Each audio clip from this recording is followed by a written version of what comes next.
The first sign was not violent. It was not dramatic. It was silence. According to church records kept by the Diocese of Santa Loretta, the house on Bellevue Road had been reported twice for welfare checks in the winter of 2009. Both times, officers noted the same thing. The front door was unlocked, the lights were on, and the residents were inside, but no one responded when spoken to. On both occasions, the family explained it away as grief, exhaustion, or prayer. The name on the file was Elena Morales, age 33, married, one child, deceased. Witnesses later reported that Elena stopped speaking 3 weeks after her son's burial. Not refused to speak. Not unable to speak. She simply did not. Those close to her said her eyes followed people when they entered a room, but her mouth never opened. She would sit upright for hours, hands folded neatly in her lap, breathing slow and controlled, as if listening to something no one else could hear. Her husband, Rafael Morales, told investigators that on the 4th night of her silence, he woke to the sound of breathing beside him that was not hers. Elena was awake, staring at the ceiling. Her lips were moving. No sound came out. According to Rafael's written statement, her lips formed words in perfect rhythm, as if responding to a voice only she could hear. When he asked what she was saying, she turned her head slowly and smiled. It was the first expression he had seen on her face since the funeral. It did not reach her eyes. Medical explanations came first, as they always do. Elena was admitted to St. Maro's Hospital for psychiatric evaluation. Doctors noted catatonic episodes, selective mutism, dissociation consistent with traumatic grief. Her scans were normal. Blood work unremarkable. No signs of infection, no neurological damage. On the second night of observation, a nurse named Paula Henderson documented an irregularity at 2:17 a.m. Elena spoke. Not loudly. Not clearly. Paula wrote that the sound came from Elena's room like someone whispering into a glass jar. The words were distorted, stretched thin, layered over one another. When Paula opened the door, Elena stopped speaking immediately and returned to silence. Paula later testified that Elena's eyes never blinked during the entire exchange. By the 5th day, staff reported recurring phenomena. Lights flickering only in Elena's room, clocks stopping at the same minute, an unexplained smell of damp earth that appeared without source. Maintenance found nothing. When Elena finally spoke again, it was during a psychiatric interview. 3 people were present. Dr. Lawrence Ives, a hospital chaplain, and a recording device. Elena answered a question that had not been asked. Her voice was calm, clear, and wrong. It did not sound like it came from her throat. Witnesses said it seemed to resonate from deeper, as if echoing inside her chest. She said, "He does not belong to you anymore." The room fell silent. Dr. Ives asked who she meant. Elena tilted her head, as if considering whether the answer was worth giving. Then she smiled again, and said nothing. The recording malfunctioned at that moment. The audio dropped into static for 14 seconds before cutting out entirely. That was the last day Elena remained in medical care. Her husband signed her out against advice. He later said he brought her home because hospitals felt crowded, loud, and unsafe. He believed she needed familiarity. Prayer. Quiet.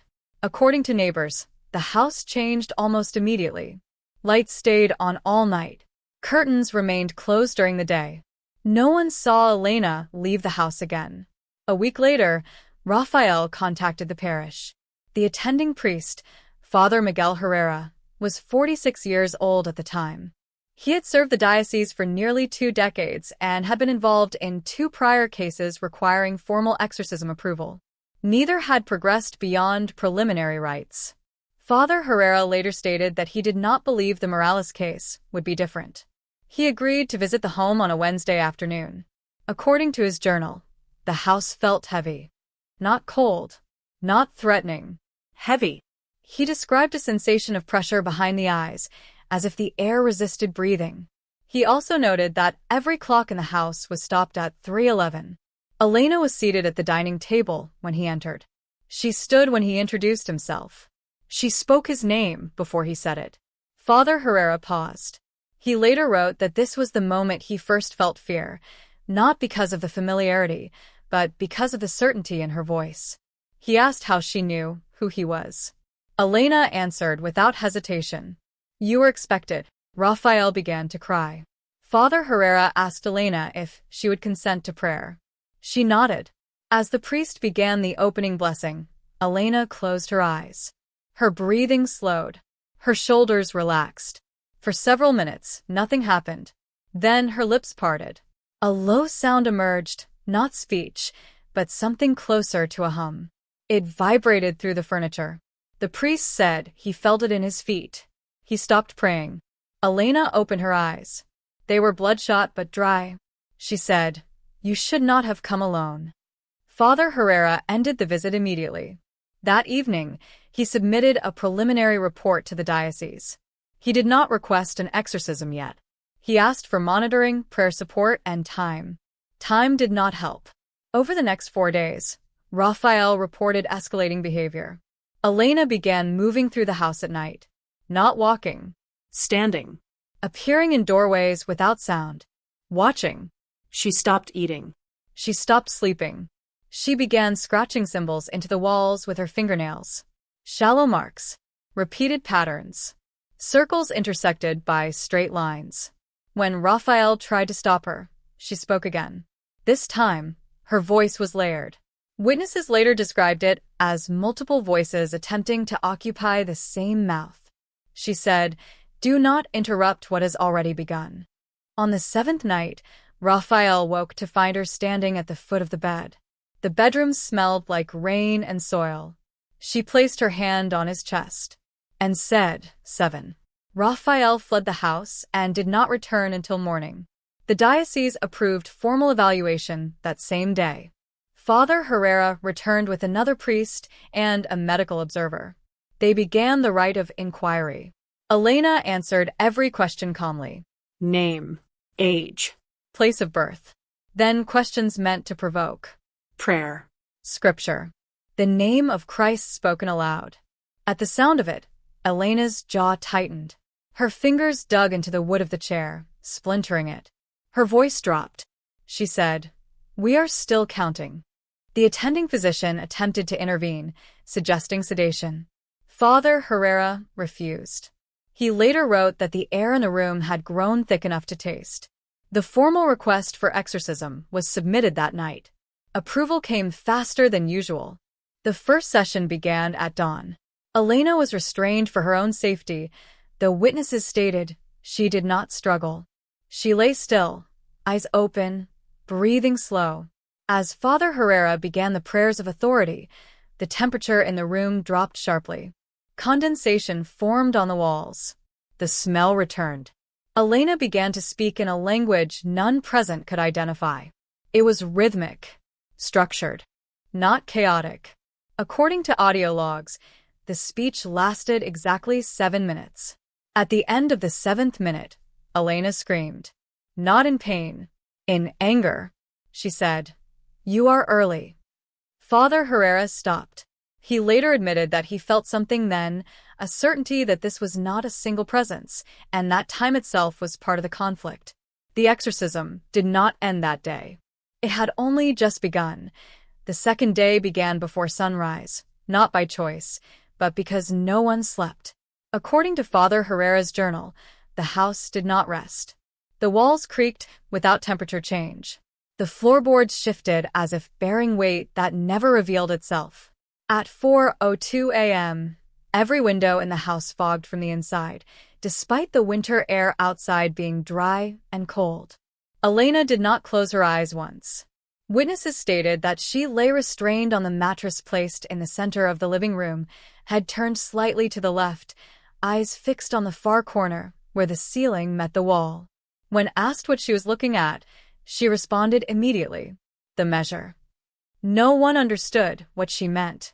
The attending physician, Dr. Samuel Klein, documented elevated heart rate, abnormal but consistent blood pressure, and no signs of physical exhaustion. He noted that Elena's pupils reacted to light, but only after a delay, as if the response came secondhand. Father Herrera began again with prayers of supplication, moving slowly, deliberately. He avoided the language of command, choosing restraint over force. For the first hour, nothing happened. Elena breathed steadily. The room remained still. The house seemed to listen. Then the voice changed. Without warning, Elena began to recite something softly. It sounded at first like counting, but the numbers did not progress in any known order. They rose and fell, sometimes repeating, sometimes skipping ahead. Father Herrera asked her to stop. She did not. When he raised his voice to prayer, Elena's lips curled slightly, not in a smile, but in recognition. She said, "You hear it now." The sound became clearer then, not from her mouth, but from the walls. Witnesses later described it as a distant knocking, slow and deliberate, as if coming from inside the structure of the house. Not random. Measured. One knock. Pause. Another. 7 seconds between each. Raphael broke down and had to be removed from the room. The knocking stopped the moment he left. Dr. Klein requested to terminate the session, citing stress-induced psychosis and auditory hallucination possibly shared due to heightened emotional state. Father Herrera refused again. He later wrote that hallucinations do not synchronize. As the prayers continued, Elena's body began to respond. Her fingers twitched, then curled inward, knuckles whitening. Her jaw tightened so hard that blood appeared at the corners of her mouth where her teeth cut into her lip. Still, she did not scream. Instead, she spoke clearly. "You are late," Father Herrera asked. "Late for what?" Her eyes finally moved away from the corner of the room. They fixed on him. "For the breaking." The house shook once. Not violently. Not enough to damage anything. Just enough to be felt. At exactly 11:11 a.m., Elena went silent again. Her body relaxed. Her breathing slowed. Dr. Klein approached to check her vitals. As he placed his fingers on her wrist, Elena's eyes snapped shut. Her voice emerged low and strained, as if pushed through resistance. "Do not touch what is marked." Dr. Klein withdrew immediately.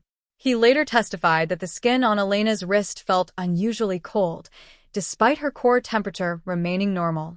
The second session ended shortly after. The diocese ordered that the exorcism continue daily. No breaks. No rotation of priests. Father Herrera was instructed to see it through. He confessed that night. He did not sleep. On the third day, the structure of the exorcism changed. The prayers became firmer. The language sharpened. Authority replaced inquiry. Elena reacted immediately. At the first invocation, her body arched violently against the restraints. The mattress beneath her shifted several inches across the floor. Furniture vibrated. Her mouth opened wider than seemed natural. And the voice that came out was no longer layered. It was unified. It spoke with certainty. "You are not speaking to one." Father Herrera continued. Elena laughed. Witnesses later said it was the most disturbing sound they had ever heard. Not loud, not hysterical, but controlled, almost gentle. She said, "We agreed on 7. Father Herrera demanded clarification. Elena's laughter stopped instantly. The room grew colder. She said, 7 days. 7 doors. 7 breaths. Dr. Klein recorded a sudden drop in ambient temperature that could not be explained by weather or ventilation. Frost formed along the edges of the windows. Elena began to recite names. Not biblical. Not familiar. Each name spoken caused a visible reaction. Lights flickering, pressure changes, objects shifting slightly in place. Father Herrera recognized none of them, but he recognized the pattern. Hierarchy. He felt it then, a realization that what he was confronting was not resisting blindly, but negotiating. The prayers intensified. Elena screamed. This time it was pain. Her back arched again, harder, and the restraints strained audibly. Blood vessels burst in her eyes. Tears streamed down her face, but her voice remained steady. She said, "Do you know what he promised?" Father Herrera did not answer. She continued anyway. "He promised quiet." The smell of earth returned, stronger now, mixed with something metallic. Dr. Klein vomited and had to be escorted out. The third day ended with Elena unconscious for the first time since the exorcism began. Her eyes closed. Her body still. For 6 hours, she did not move. At 2:14 a.m., she sat up. No one was in the room. The restraints were still intact. The security camera recorded her turning her head slowly toward the lens. She smiled. Then the feed cut to static. On the fourth day, Father Herrera noticed something wrong with the prayers. Certain lines no longer had effect. Words that once caused visible distress now produced nothing. Elena lay calmly, eyes closed, breathing evenly. When Father Herrera invoked the name of Christ, she opened her eyes and said, almost kindly, "That door is already closed." Panic crept into the room, subtle but undeniable. Father Herrera altered the rite, drawing from older texts, prayers rarely spoken aloud. At the first syllable, Elena screamed again. The house responded. A crack appeared in the ceiling above her, thin and straight, running several feet before stopping. Dust fell onto her face. She did not flinch. She whispered, careful. The fifth day began with the discovery. Raphael, who had returned to the house against instruction, found the symbols Elena had scratched into the walls now carved deep, as if etched with tools. The patterns were complete. 7 circles, interlocked, centered around the living room. According to church records, Father Herrera went pale when he saw them. He ordered them covered immediately. Elena laughed when they tried. You cannot erase what has been counted. During the 5th session, Elena began to weaken. Her voice faltered. Her body shook uncontrollably. For the first time, she cried out her own name, Elena, again and again. Father Herrera pressed forward, sensing an opening. The prayers became relentless. Elena screamed until her voice broke. Then, suddenly she went still. Her eyes rolled back. Her chest stopped moving. Dr. Klein was called back in. On the 4th day, Father Herrera noticed something wrong with the prayers. Certain lines no longer had effect. Words that once caused visible distress now produced nothing. Elena lay calmly, eyes closed, breathing evenly. When Father Herrera invoked the name of Christ, she opened her eyes and said, almost kindly, "That door is already closed." Panic crept into the room, subtle but undeniable. Father Herrera altered the rite, drawing from older texts, prayers rarely spoken aloud. At the first syllable, Elena screamed again. The house responded. A crack appeared in the ceiling above her, thin and straight, running several feet before stopping. Dust fell onto her face. She did not flinch. She whispered, careful. The 5th day began with a discovery. Raphael, who had returned to the house against instruction, found the symbols Elena had scratched into the walls now carved deep, as if etched with tools. The patterns were complete. 7 circles, interlocked, centered around the living room. According to church records, Father Herrera went pale when he saw them. He ordered them covered immediately. Elena laughed when they tried. You cannot erase what has been counted. During the 5th session, Elena began to weaken. Her voice faltered. Her body shook uncontrollably. For the first time, she cried out her own name, Elena, again and again. Father Herrera pressed forward, sensing an opening. The prayers became relentless. Elena screamed until her voice broke. Then suddenly she went still. Her eyes rolled back. Her chest stopped moving. Dr. Klein was called back in. He confirmed no pulse, no breath. For 47 seconds, Elena Morales was clinically dead. Then she inhaled sharply. Her body convulsed. Her eyes snapped open. And the voice that returned was no longer calm. It was furious. She screamed, 6. The 6th day dawned with exhaustion hanging heavy over everyone present. Father Herrera's hands shook as he opened his book. Elena lay restrained, barely conscious. Her breathing was shallow, her skin pale. For a moment, it seemed like the end was near. Then she opened her eyes and said, very softly, one left. The sixth day did not begin with prayer. It began with waiting. According to Father Herrera's final report, there was a sense that speaking too soon would provoke something irreversible. The room felt altered, not hostile, but taut, like a cord pulled tight and held in place by force of will alone. Elena's restraints remained untouched. Her eyes were half open, unfocused. Her lips moved faintly, but no sound emerged. Dr. Klein noted shallow respiration and severe dehydration, yet her heart rhythm remained unnaturally stable. At 9:03 a.m., Elena spoke again. Not in the other voice. In her own. She whispered, "Please don't let it finish." Raphael fell to his knees. Father Herrera hesitated for the first time since the rite began. He later wrote that this moment nearly broke him, not because of fear, but because of doubt. Doubt that the prayers had reached her at all. Doubt that what remained inside her could still be separated cleanly. He asked Elena what she meant. Her eyes filled with tears. She said, "It's waiting for night." The sixth session resumed immediately. Father Herrera shifted his approach again, abandoning confrontation and focusing entirely on invocation, calling, pleading, commanding through persistence rather than force. Elena reacted violently.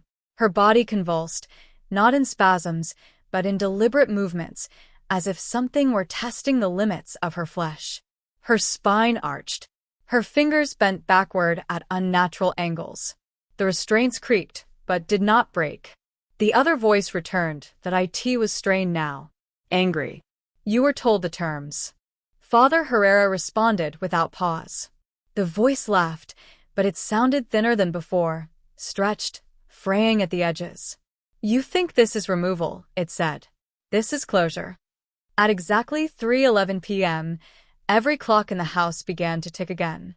For the first time since the exorcism started, Dr. Klein documented a sudden spike in Elena's heart rate, followed by a drop so severe he prepared emergency intervention. Before he could act, Elena screamed. Not words, just sound. The walls vibrated. Glass shattered inward from the windows despite no visible force. The symbols carved into the walls began to crack, lines splitting as if under pressure from beneath. Elena screamed until blood ran freely from her mouth and nose. Then she stopped. Her body collapsed into stillness. Her eyes closed. Father Herrera thought she had died again. Then she whispered, barely audible, "It's angry now."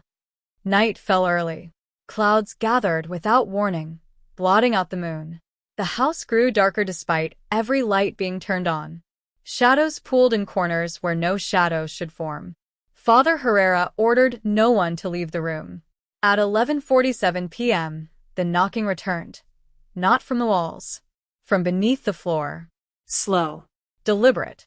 7 knocks. Then silence. Elena's eyes opened. They were black. Not dark. Black. She smiled wider than she ever had. The voice spoke one final time, no longer furious, but resolved. Day 7. The final session began at midnight. Father Herrera stood alone at Elena's side. No physician. No observers. Only prayer. Only endurance. He later wrote that he felt something peel away, not violently, but reluctantly, like skin pulled from a healing wound. Elena screamed once, a sound so raw and human it cut through the house like glass. The symbols on the walls shattered. The smell vanished. The pressure lifted. Elena went limp. When the sun rose, the house was silent. Elena Morales was breathing. Her eyes were clear. She did not remember the 7 days. According to church records, the exorcism was declared complete. Father Herrera resigned 3 months later. He never performed another rite. Elena and Raphael moved away. Neighbors say the house on Bellevue Road remains empty. Those who pass it at night sometimes report hearing faint knocking beneath their feet. 7 slow taps. Then nothing.